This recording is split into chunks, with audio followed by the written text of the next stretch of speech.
Baiklah, Assalamualaikum warahmatullahi wabarakatuh. Halo teman-teman asuransi syariah, perkenalkan nama saya Adinda Indriani dengan NIM 2214381. Saya mahasiswi dari jurusan asuransi syariah C. Baiklah, di sini saya akan membahas tentang mata kuliah jurusan saya, yaitu teori produksi. Adapun pembahasan dalam judul ini adalah sebagai berikut. Yang pertama adalah dimensi jangka pendek dan jangka panjang. Yang kedua, model produksi dengan satu faktor produksi variabel. Dan yang terakhir, model produksi dengan dua faktor produksi variabel. Baiklah, sebelum kita memasuki pembahasan yang sudah saya sebutkan tadi, sebelumnya saya akan membacakan terlebih dahulu apa itu pengertian teori produksi. Teori produksi adalah studi tentang produk atau proses ekonomi untuk mengubah faktor produksi atau input menjadi hasil produksi atau output. Dalam teori produksi adalah suatu kegiatan untuk menambah nilai guna pada suatu barang. Teori perilaku produsen atau perusahaan memiliki banyak analogi dengan teori perilaku konsumen. Misalnya, bila konsumen mengalokasikan dananya untuk konsumsi, produsen mengalokasikan dananya untuk penggunaan faktor produksi atau yang akan diproses menjadi output. Karena itu, bila keseimbangan konsumen terjadi pada saat seluruh uangnya habis untuk konsumsi, keseimbangan produsen tercapai pada saat seluruh anggaran habis terpakai untuk membeli faktor produksi. Dalam mengonsumsi barang berlaku the law of diminishing marginal utility, atau yang biasa kita singkat dengan LDMU. Sedangkan dalam penggunaan faktor produksi berlaku the law of diminishing return, atau disingkat dengan LDR. Produsen juga memiliki pengetahuan yang lengkap atas faktor produksi yang dibelinya. Akhirnya, bila konsumen berupaya mencapai kepuasan maksimum, maka produsen berupaya mencapai tingkat produksi maksimum. Pemahaman perilaku konsumen akan memudahkan pemahaman mengenai perilaku produsen. Jika di sini ada yang bertanya, apa yang dimaksud dengan teori produksi? Di sini dijelaskan bahwa teori produksi adalah teori yang menjelaskan hubungan antara kuantitas produk dan faktor-faktor produksi yang digunakan. Produksi meliputi semua kegiatan untuk menciptakan atau menambah nilai atau guna suatu barang atau jasa. Proses produksi menunjukkan metode atau cara produksi. Suatu produk dapat dihasilkan dari berbagai cara yang berbeda. Lebih lanjut dijelaskan bahwa produksi adalah suatu kegiatan yang mengubah input menjadi output. Untuk memproduksi output diperlukan sejumlah input. Menurut Browning, input seringkali disebut faktor produksi atau sumber daya, adalah bahan-bahan yang digunakan perusahaan untuk memproduksi barang atau jasa. Input dapat didefinisikan secara luas maupun secara sempit. Sumber daya yang digunakan dalam produksi diklasifikasi oleh Doll-Razan tahun 1984 menjadi sumber daya tetap dan sumber daya variabel. Suatu sumber daya disebut sebagai sumber daya tetap jika kuantitasnya tidak berubah selama periode produksi tersebut, dan suatu sumber daya disebut sumber daya variabel jika kuantitasnya berubah pada permulaan atau selama periode produksi. Sumber daya tetap dan variabel adalah digunakan untuk mengklasifikasi panjangnya periode produksi. Selanjutnya adalah dimensi jangka pendek dan jangka panjang. Dalam aktivitas produksinya, produsen atau perusahaan mengubah berbagai faktor produksi menjadi barang dan jasa. Berdasarkan hubungannya dengan tingkat produksi, faktor produksi dibedakan menjadi faktor produksi tetap dan faktor produksi variabel. Faktor produksi tetap adalah faktor produksi yang jumlah penggunaannya tidak tergantung pada jumlah produksi. Ada atau tidak adanya kegiatan produksi, faktor produksi itu harus tetap tersedia. Mesin-mesin pabrik adalah salah satu contoh. Sampai tingkat interval produksi tertentu, jumlah mesin tidak perlu ditambah. Tetapi jika tingkat produksi menurun, bahkan sampai 0 unit atau tidak berproduksi, jumlah mesin tidak bisa dikurangi. Jumlah penggunaan faktor produksi variabel tergantung pada tingkat produksinya. Makin besar tingkat produksi, makin banyak faktor produksi variabel yang digunakan. Begitu juga sebaliknya.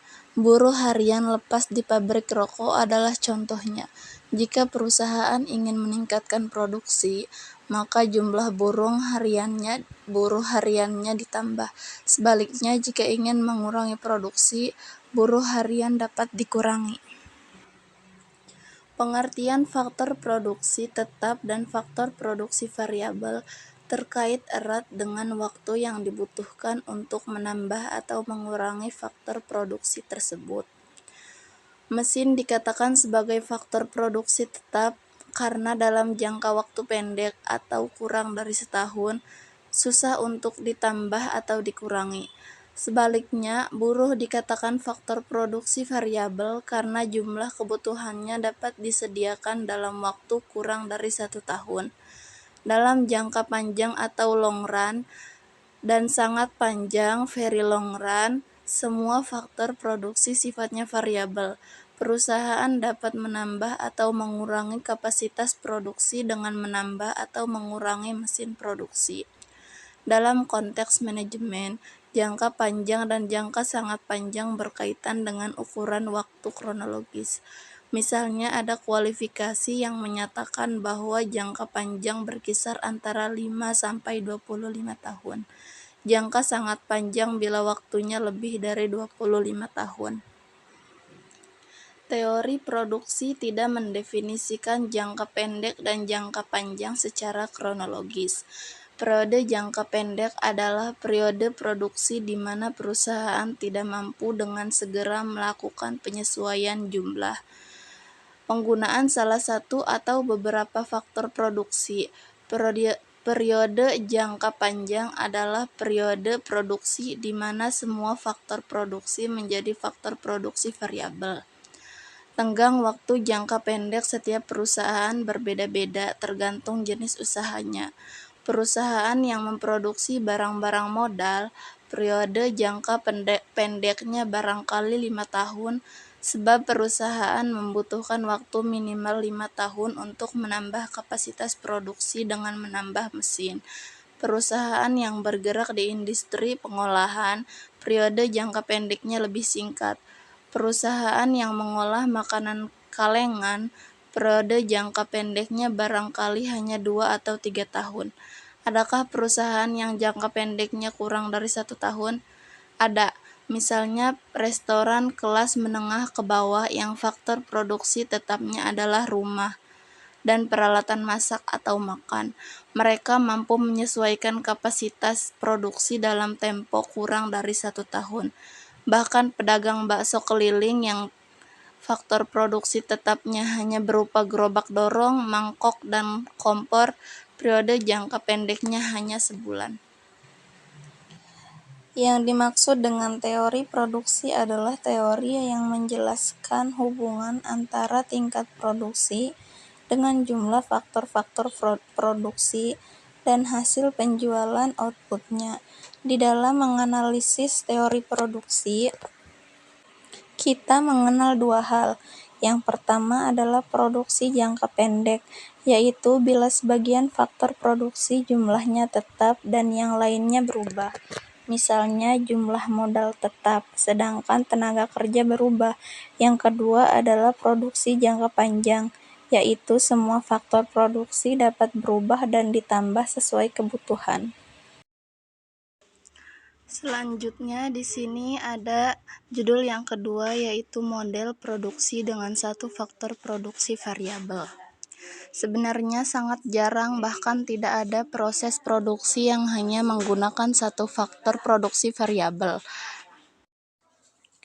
Pengertian produksi dengan satu faktor produksi variabel adalah pengertian analisis jangka pendek, di mana ada faktor produksi yang tidak dapat diubah ketika mencoba memahami proses alokasi faktor produksi oleh perusahaan. Ekonom membagi faktor produksi menjadi barang, modal, dan tenaga kerja. Hubungan matematis penggunaan faktor produksi yang menghasilkan output maksimum disebut fungsi produksi, seperti contoh di bawah ini. Q sama dengan K atau L, di mana Q sama dengan tingkat output, K adalah barang modal, L adalah tenaga kerja atau buruh. Dalam model produksi satu faktor produksi variabel, barang modal dianggap faktor produksi tetap. Keputusan produksi ditentukan berdasarkan alokasi efisiensi tenaga kerja.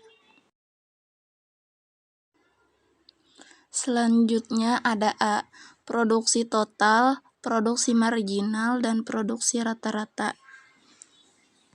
Adapun pengertian produksi total di sini adalah banyaknya produksi yang dihasilkan dari penggunaan total faktor produksi.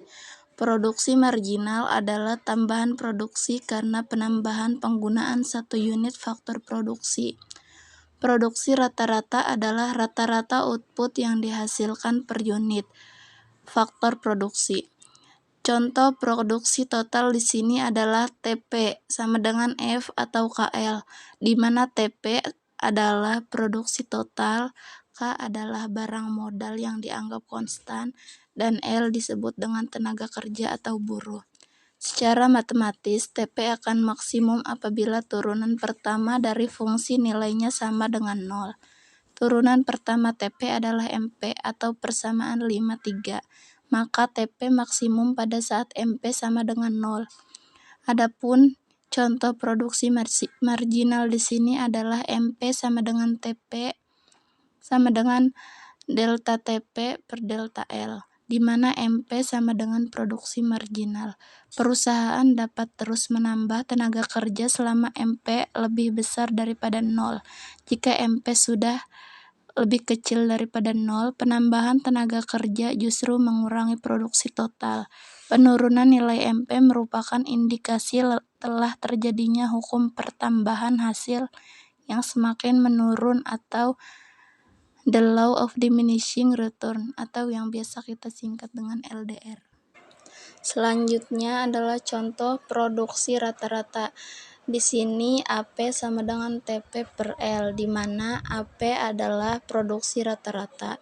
AP akan maksimum bila turunan pertama fungsi AP adalah O atau AP sama dengan 0. Dengan penjelasan matematis, AP maksimum tercapai pada saat AP sama dengan MP, dan MP akan memotong AP pada saat nilai AP maksimum. Contoh kasus usaha tekstil tradisional yang menggunakan ATBM atau alat tenun bukan mesin. Berikut ini akan dijelaskan lagi dalam tabel. Dari tabel di atas, kita melihat bahwa produksi total atau TP pada awalnya meningkat dan mencapai maksimum 126 unit. Pada saat jumlah buruh yang dipekerjakan 7 orang, tetapi setelah itu penambahan buruh justru menurunkan produksi total, karena produksi marginal atau MP sudah negatif. Bila melihat kolom MP, ternyata besarnya MP sangat mempengaruhi TP. Selama nilai MP lebih besar daripada 0, TP tetap bertambah. Sayangnya pertambahan MP juga mengalami penurunan atau LDR. Besarnya nilai MP juga berpengaruh terhadap nilai produksi rata-rata atau AP. Penambahan satu orang tenaga kerja akan memperbesar nilai AP selama nilai MP lebih besar daripada nilai AP sebelumnya. Begitu juga sebaliknya. Hal ini terjadi pada saat penggunaan tenaga kerja antara 2 sampai 5 orang. Misalnya, pada saat menambah buruh dari 2 menjadi 3 orang, AP meningkat dari 10 unit menjadi 15 unit, karena MP sama dengan 25 unit, bandingkan dengan pada saat tenaga kerja ditambah dari 5 menjadi 6. Tabel 51 dapat dipresentasikan dalam bentuk diagram seperti di atas ini. TP ternyata bergerak membentuk kurva yang mirip huruf S, sehingga disebut kurva S. Hukum pertambahan hasil yang semakin menurun menyebabkan kurva MP berbentuk parabola sampai menyentuh sumbu horizontal, atau MP sama dengan 0. Jika kurva MP telah lebih rendah dari sumbu horizontal, atau MP lebih kecil dari 0, penambahan tenaga kerja justru menurunkan produksi total. Kurva AP bergerak sepola dengan kurva MP. Sebelum titik potong AP dan MP, nilai AP selalu di bawah MP. Setelah itu, AP di atas MP. Nilai AP juga mengalami penurunan akibat pengaruh penurunan nilai MP, tetapi penurunannya tidak setajam MP, sehingga pada saat MP lebih kecil daripada 0, AP masih mungkin bernilai positif, bahkan tidak pernah negatif. Selanjutnya ada B, 3 tahap produksi. Apa yang telah diuraikan ketika menjelaskan kasus di atas merupakan prinsip umum dalam menganalisis proses alokasi faktor produksi yang efisien. Untuk kasus umum dan bila dianggap penambahan faktor produksi bersifat kontinu. Di sini diagram selanjutnya dapat kita bagi menjadi 3 tahap produksi, yaitu yang pertama, tahap 1 sampai pada saat kondisi AP maksimum. Tahap 2 adalah antara AP maksimum sampai saat MP sama dengan 0. Dan yang ketiga adalah tahap saat MP sudah bernilai lebih kecil daripada 0 atau negatif. Penahapan ini berguna untuk memahami pada saat mana perusahaan berproduksi. Menurut Anda, di tahap mana sebaiknya perusahaan berproduksi? Mari kita lihat satu persatu. Pada tahap 1, penambahan tenaga kerja akan meningkatkan produksi total maupun produksi rata-rata. Karena itu, hasil yang diperoleh dari tenaga kerja masih jauh lebih besar dari tambahan upah yang harus dibayarkan. Perusahaan rugi jika berhenti produksi pada tahap ini, atau slope kurva TP meningkat tajam. Selanjutnya pada tahap kedua, karena berlakunya LDR, baik produksi marginal maupun produksi rata-rata mengalami penurunan. Namun demikian nilai keduanya masih positif. Penambahan tenaga kerja akan tetap menambah produksi total sampai mencapai nilai maksimum, atau slope kurva TP datar sejajar dengan sumbu horizontal. Dan yang terakhir pada tahap ketiga, perusahaan tidak mungkin melanjutkan produksi karena penambahan tenaga kerja justru menurunkan produksi total. Perusahaan akan mengalami kerugian atau slope kurva TP negatif. Dengan demikian, perusahaan sebaiknya berproduksi di tahap 2. Yang menjadi pertanyaan adalah di titik mana perusahaan berhenti menambah tenaga kerja. Secara matematis, perusahaan akan berhenti menambah tenaga kerja pada saat tambahan biaya atau marginal cost yang harus dibayar adalah sama dengan tambahan pendapatan atau marginal revenue yang diterima. Jika tambahan biaya masih lebih kecil dari tambahan pendapatan, perusahaan akan menambah tenaga kerja. Begitu sebaliknya, tambahan biaya dalam hal ini adalah upah atau wage tenaga kerja. Tambahan pendapatan adalah produksi marginal dikalikan harga jual barang jika upah dinotasikan sebagai W, sedang harga jual barang dinotasikan P. Maka alokasi tenaga kerja atau faktor produksi dianggap efisien bila W sama dengan MP. Selanjutnya adalah C, perkembangan teknologi. Kemajuan teknologi dapat membuat tingkat produktivitas meningkat.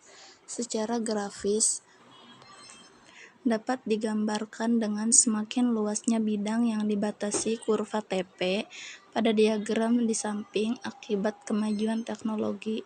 Luas kurva TP3 lebih besar daripada TP2 lebih besar daripada TP1, artinya jumlah output yang dihasilkan per unit faktor produksi semakin besar.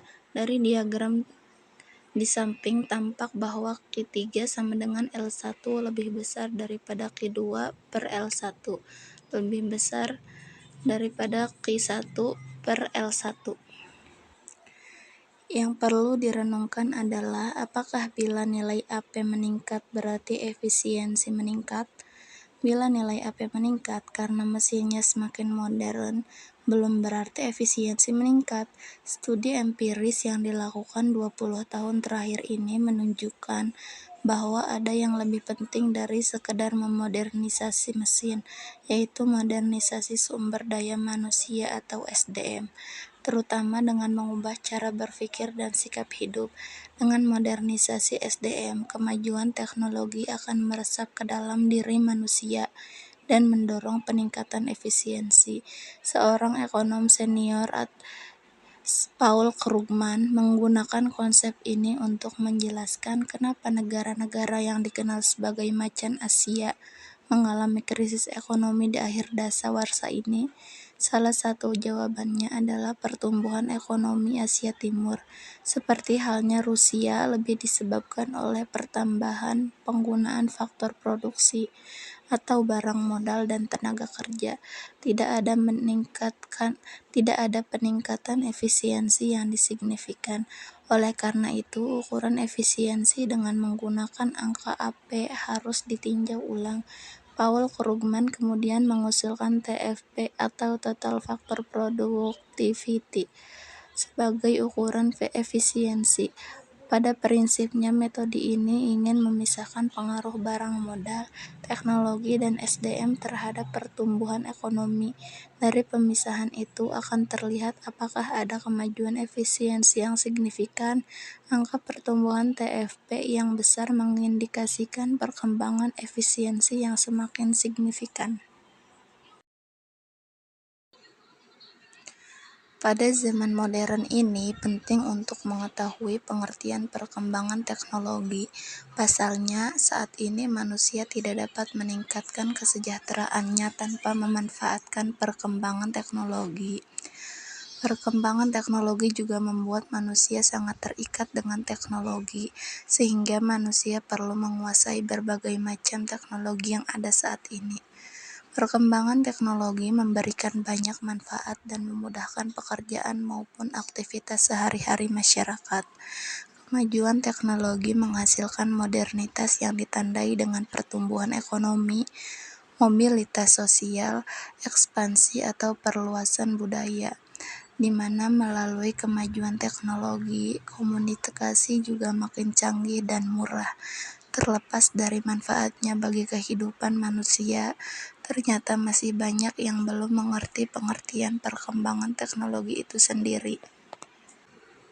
Padahal, memahami pengertian perkembangan teknologi lebih dulu merupakan langkah awal yang penting untuk memahami kemajuan teknologi secara mendalam.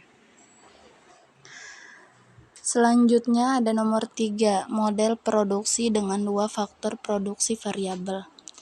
Dalam bagian ini, kita melonggarkan asumsi adanya faktor produksi tetap, baik barang modal maupun tenaga kerja, sekarang bersifat variabel. Namun yang harus diingat bahwa pelonggaran asumsi ini masih tetap terlalu menyederhanakan persoalan. Sebab dalam kenyataan, faktor produksi variabel yang digunakan dalam proses produksi lebih dari 2 macam. Dalam studi ekonomi yang lebih lanjut, pembahasan alokasi faktor-faktor produksi lebih dari 2 macam faktor produksi secara efisien akan menggunakan model ekonometrika. Dalam model produksi 2 faktor produksi variabel ini, analisis cukup menggunakan penjelasan grafis dan matematika sederhana. Selanjutnya di sini ada bagian-bagian dari model produksi dengan 2 faktor produksi variabel. Yang pertama adalah isokuan. Isokuan adalah kurva yang menggambarkan berbagai kombinasi penggunaan dua macam faktor produksi variabel secara efisien dengan tingkat teknologi tertentu yang menghasilkan tingkat produksi yang sama. Misalnya kasus usaha tekstil tradisional di muka kita perlonggar asumsinya dengan menyatakan bahwa mesin dapat ditambah. Selanjutnya, B. Perubahan output karena perubahan skala penggunaan faktor produksi atau return to scale. Perubahan output karena perubahan skala penggunaan faktor produksi adalah konsep yang ingin menjelaskan seberapa besar output berubah bila jumlah faktor produksi dilipat gandakan atau didoubling. Selanjutnya, C. Perkembangan teknologi. Kemajuan teknologi memungkinkan peningkatan efisiensi penggunaan faktor produksi. Tingkat produksi yang sama dapat dicapai dengan penggunaan faktor produksi yang lebih sedikit. Pada saat ini, kita hidup di zaman globalisasi atau bisa juga disebut zaman modernisasi. Modernisasi sendiri dalam ilmu sosial merujuk pada bentuk transformasi dari keadaan yang kurang maju atau kurang berkembang ke arah yang lebih baik dengan harapan kehidupan masyarakat akan menjadi lebih baik. Modernisasi mencakup banyak bidang, contohnya dalam bidang ilmu pengetahuan dan teknologi. Di zaman modernisasi seperti sekarang, manusia sangat bergantung pada teknologi. Hal ini membuat teknologi menjadi kebutuhan dasar setiap orang, dari orang tua hingga anak muda. Para ahli hingga orang awam pun menggunakan teknologi dalam berbagai aspek kehidupannya. Para petani yang bekerja di ladang juga menggunakan teknologi untuk meningkatkan hasil panennya. Contohnya adalah penggunaan traktor mesin yang lebih cepat dan efisien jika dibandingkan dengan bajak yang ditarik oleh seekor kerbau. Kebutuhan manusia akan teknologi juga didukung dengan perkembangan ilmu pengetahuan dan teknologi yang sangat pesat. Perkembangan teknologi berkembang secara drastis dan terus berevolusi hingga sekarang dan semakin mendunia. Hal ini dapat dibuktikan dengan banyaknya inovasi dan penemuan yang sederhana hingga sangat rumit. Bahkan, kurang dari 10 tahun terakhir, teknologi handphone yang awalnya hanya sebuah alat komunikasi nirkabel berkembang menjadi alat komunikasi yang dapat mengambil foto, merekam video, mendengarkan musik, dan mengakses internet dalam hitungan detik. Perkembangan teknologi saat ini merupakan dasar untuk mengembangkan kehidupan berbangsa dan bernegara. Kemajuan suatu negara didasarkan atas seberapa jauh ilmu pengetahuan dan teknologi yang dikuasai oleh negara tersebut. Hal ini sangat beralasan dikarenakan ilmu pengetahuan dan teknologi merupakan dasar dari setiap aspek kehidupan manusia. Bangsa Indonesia merupakan salah satu bangsa yang hidup dalam lingkungan global, maka mau tidak mau juga harus terlibat dalam maju mundurnya penguasaan teknologi dan ilmu pengetahuan, khususnya untuk kepentingan bangsa sendiri. Sebagai negara yang masih berkembang, Indonesia dianggap belum terlalu maju dalam penguasaan dan perkembangan ilmu pengetahuan dan teknologi. Menurut mantan Menteri dan Kepala Badan Perencanaan Pembangunan Nasional Armida Alis Jahbana, kemajuan teknologi di Indonesia masih rendah. Ada beberapa indikator yang membuktikan rendahnya tingkat teknologi di Indonesia, seperti kurangnya kontribusi ilmu pengetahuan dan teknologi di sektor industri, sinergi kebijakan masih lemah, dan sedikitnya jumlah ilmuwan di Indonesia. Selanjutnya D. Kurva anggaran produksi atau isokos. Kurva anggaran produksi atau isokos adalah kurva yang menggambarkan berbagai kombinasi penggunaan dua macam faktor produksi yang memerlukan biaya yang sama. Jika harga faktor produksi tenaga kerja adalah upah atau W dan harga faktor produksi barang modal adalah sewa atau R, maka kurva isokos atau I adalah I sama dengan RK plus WL. Sudut kemiringan kurva isokos adalah rasio harga kedua faktor produksi. Jika terjadi perubahan harga faktor produksi, kurva I berotasi. Jika yang berubah adalah kemampuan anggaran, kurva isokos bergeser sejajar. Selanjutnya, keseimbangan produsen. Keseimbangan produsen terjadi jika kurva I bersinggungan dengan kurva Q. Di titik persinggungan itu, kombinasi penggunaan kedua faktor produksi akan memberikan hasil output yang maksimum. Keseimbangan dapat berubah karena perubahan kemampuan anggaran maupun harga faktor produksi. Analisis perubahan keseimbangan produsen analogis dengan analisis perilaku konsumen. Perubahan jumlah faktor produksi yang digunakan merupakan interaksi kekuatan efek substitusi dan efek skala produksi. Karena itu, produsen juga mengenal faktor produksi interior, yaitu faktor produksi yang penggunaannya justru menurun bila kemampuan anggaran perusahaan meningkat atau kemampuan memproduksi meningkat. Misalnya, tenaga kerja adalah faktor produksi interior. Jika tingkat produksi ditingkatkan, jumlah penggunaannya ternyata berkurang, perusahaan lebih menyukai menambah barang modal atau mesin. Dalam mencapai keseimbangannya, produsen selalu berdasarkan prinsip efisiensi, yaitu maksimalisasi output atau minimalisasi biaya. Prinsip maksimalisasi output menyatakan bahwa dengan anggaran yang sudah ditentukan dicapai output maksimum. Prinsip minimalisasi biaya menyatakan target output yang sudah ditetapkan harus dicapai dengan biaya minimum. Jika kita bertanya apa yang dimaksud dengan keseimbangan produsen, saya akan menjelaskan bahwa keseimbangan produsen adalah kondisi di mana isokuan dan isokos bersinggungan. Pada pembahasan keseimbangan produsen ini akan dibahas bagaimana kondisi yang memungkinkan terjadinya persinggungan antara kurva isokos dan kurva isokuan.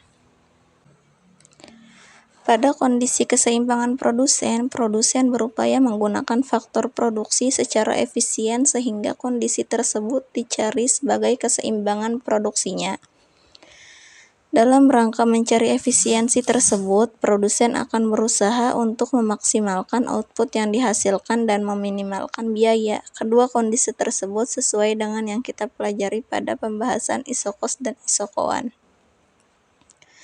Keseimbangan produsen adalah kondisi di mana produsen berupaya memproduksi secara efisiensi dengan memaksimumkan tingkat produksi dan meminimumkan biaya. Kondisi keseimbangan produsen dianggap produksi yang efisien. Memaksimumkan tingkat produksi akan tergambar dari kurva isokuan tertinggi yang dapat dicapai dalam keseimbangan produsen, sedangkan meminimumkan biaya akan tergambar di isokos yang minimum yang dapat dicapai. Dari pemaparan tersebut, ada suatu kondisi yang dapat memungkinkan terjadinya keseimbangan produsen. Efisiensi itu akan tercapai bila kurva isokos dan isokoan saling bersinggungan saat memaksimumkan produksi dan meminimumkan biaya. Dengan demikian, dengan biaya minimum kita dapat menghasilkan output yang maksimum. Inilah kondisi efisien yang diharapkan dari keseimbangan produsen. Keputusan maksimalisasi output atau minimalisasi faktor produksi sangat tergantung pada tujuan atau misi yang diemban perusahaan atau lembaga. Perusahaan umumnya memiliki tujuan maksimalisasi laba, sehingga biasanya prinsip efisiensi perusahaan adalah maksimalisasi output. Tetapi lembaga-lembaga yang tidak berorientasi laba maksimum seperti lembaga-lembaga swadaya masyarakat menggunakan prinsip minimalisasi biaya. Pada kondisi-kondisi tertentu, perusahaan pun dapat menggunakan prinsip-prinsip minimalisasi biaya. Misalnya, badan usaha milik negara atau BUMN yang bergerak di bidang penyediaan jasa publik tertentu menggunakan prinsip minimalisasi biaya. Selanjutnya adalah F, pola jalur ekspansi atau expansion path. Tujuan perusahaan adalah maksimalisasi laba. Untuk mencapai tujuan itu, dalam jangka pendek maupun jangka panjang perusahaan harus tetap mempertahankan efisiensinya. Biasanya perusahaan menetapkan target yang akan dicapai setiap tahunnya, yang harus dicapai dengan biaya minimum. Dalam jangka panjang, perusahaan memiliki tingkat fleksibilitas lebih tinggi dalam mengombinasikan faktor produksi. Baiklah, selanjutnya di sini ada tabel dan kurva isokoan. Kita melihat bahwa tingkat produksi 105 bal tekstil dapat dicapai dengan beberapa kombinasi faktor produksi, yaitu 1 mesin dengan 5 tenaga kerja, 2 mesin dengan 3 tenaga kerja, dan seterusnya. Selanjutnya kita dapat menurunkan kurva isokoan tersebut seperti di samping ini. Selanjutnya ada asumsi-asumsi isokoan. Yang pertama adalah konvektivitas. Asumsi konvektivitas analogi dengan asumsi pada pembahasan perilaku konsumen, yaitu kurva indiferensi yang menurun dari kiri atas ke kanan bawah. Produsen dapat melakukan berbagai kombinasi penggunaan dua macam faktor produksi untuk menjaga agar tingkat produksi tetap. Kesediaan produsen untuk mengorbankan faktor produksi yang satu demi menambah penggunaan faktor produksi yang lain untuk menjaga tingkat produksi pada isokuan yang sama disebut derajat teknik substitutif. Faktor produksi atau marginal rate of technical substitution adalah bilangan yang menunjukkan berapa unit faktor produksi I harus dikorbankan untuk menambah 1 unit faktor produksi K pada tingkat produksi yang sama. Jika I adalah tenaga kerja dan K adalah barang modal atau mesin, maka MRTSIK adalah berapa unit tenaga kerja yang harus dikorbankan untuk menambah 3 unit mesin demi menjaga produksi pada tingkat yang sama. Dasar pertimbangan substitusi faktor produksi adalah perbandingan rasio produktivitas. Perhatikan diagram di bawah ini. Selanjutnya, penurunan nilai MRTS atau diminishing of MRTS. Sama halnya dengan konsumen, produsen menganggap makin mahal faktor produksi yang semakin langka. Itulah sebabnya mengapa nilai MRTSIK makin menurun. Dalam kasus-kasus tertentu, nilai MRTS akan konstan atau nol. MRTS konstan bila kedua faktor produksi bersifat substitusi sempurna. Seperti pada diagram di bawah ini, MRTS adalah nol bila kedua faktor produksi mempunyai hubungan proporsional tetap. Selanjutnya yang ketiga yaitu hukum pertambahan hasil yang semakin menurun. Di muka telah diuraikan bahwa dalam penggunaan dua macam faktor produksi juga berlaku hukum LDR. Pada diagram 57, Q60, Q80, Q90 adalah isokuan dengan tingkat produksi masing-masing 60, 80, dan 90 unit. Penurunan hasil tenaga kerja atau L dapat dilihat dengan menarik garis ABC. Jika kita berproduksi dengan faktor produksi mesin atau K sebanyak G unit, penambahan L sebanyak AB unit menambah output sebanyak 20 unit. Tetapi penambahan berikutnya dengan jumlah yang sama, BC sama dengan AB, hanya menambah output sebanyak 10 unit. Penurunan hasil K dapat dilihat misalnya pada saat jumlah L sama dengan M unit. Awalnya untuk menambah 20 unit output cukup menambah DB unit K, tetapi ketika akan menambah output 10 unit lagi, jumlah unit mesin yang ditambah jauh lebih besar, yaitu BE unit, atau lebih banyak dari DB unit. Selanjutnya 4. Daerah produksi yang ekonomis. Pada saat membahas model produksi, satu faktor produksi variabel telah disimpulkan bahwa daerah produksi ekonomis perusahaan adalah daerah tahap 2. Prinsip yang sama berlaku untuk model produksi dua faktor produksi. Diagram 58A di bawah ini akan menggambarkan bahwa batas antara titik A dan B adalah batas daerah produksi yang ekonomis atau tahap 2. Jika perusahaan berproduksi di luar batas areal itu, A ke C atau B ke D, penambahan faktor produksi tidak meningkatkan produksi. Garis AB merupakan daerah tahap 2. Diagram 58B menggambarkan jika perusahaan ingin melakukan ekspansi produksi, batas ruang gerak ekonomis adalah daerah yang diapit garis lengkung M dan N. Di sini di sebelah kiri ada kurva konvektivitas. Dari kurva ini kita jelaskan bahwa jika produsen ingin mengubah kombinasi faktor produksi dari titik A ke titik B, maka tambahan output karena menambah 1 unit L adalah sama dengan produksi marginal L dikali dengan perubahan L, atau pengurangan output karena pengurangan faktor produksi K adalah sama dengan produksi marginal K dikali perubahan K. Karena bergerak pada isokuan yang sama, maka pertambahan output sama dengan 0. Kemudian di sebelah kanan sini bisa dilihat diagram MRTS kasus khusus yang sudah saya jelaskan pengertiannya di atas. Selanjutnya ada diagram daerah produksi yang ekonomis. Diagram ini menggambarkan bahwa batas antara titik A dan B adalah batas daerah produksi yang ekonomis atau tahap 2. Jika perusahaan berproduksi di luar batas areal itu, penambahan faktor produksi tidak meningkatkan produksi.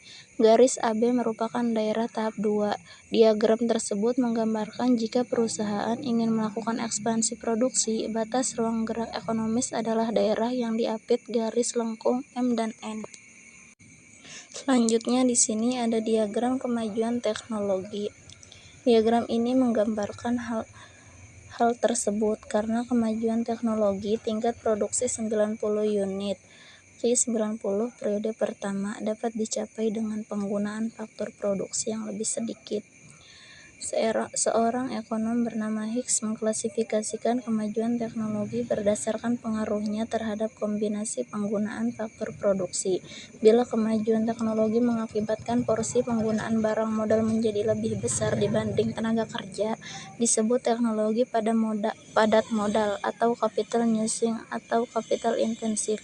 Sebaliknya, jika menyebabkan porsi penggunaan tenaga kerja menjadi lebih besar, disebut teknologi padat karya. Jika tidak mengubah porsi, disebut teknologi netral. Perubahan-perubahan itu dapat dilihat dari angka MRTS yang tercermin dari perubahan sudut kemiringan isokoan. Di sini ada diagram tipe kemajuan teknologi. Teknologi harus melewati 3 tahap sebelum dapat mempengaruhi efisiensi. Tahap pertama adalah penemuan atau invention. Riset-riset ilmu pengetahuan bertujuan menemukan teknologi-teknologi baru untuk proses produksi. Tetapi hasil penemuan tidak ada artinya bila para produsen atau pengusaha tidak berani mengaplikasikannya dengan melakukan inovasi.